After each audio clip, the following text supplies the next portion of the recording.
বন্ধুরা, প্রথমে আমরা রেজাল্ট দেখার জন্য মোবাইলের ক্রোম ব্রাউজারে চলে আসবো।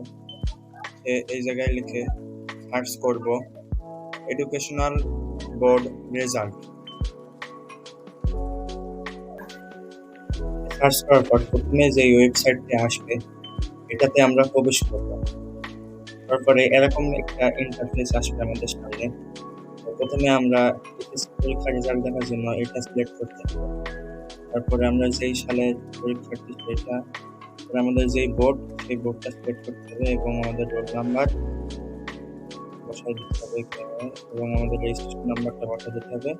এখানে যোগফলটা বসাতে হবে। বসানোর পরে এখানে সাবমিট করার পরে আমাদের রেজাল্ট চলে আসবে। সার্ভারের সমস্যা থাকার কারণে মাঝে মধ্যে একটু পরপর ট্রাই করলে অবশ্যই চলে আসবে, মাঝে মধ্যে নাও আসতে পারে। এই জন্য চিন্তার কোনো কারণ নেই, আপনারা একটু পরপর ট্রাই করবেন। এরকম দেখাবে রেজাল্ট আসার পরে।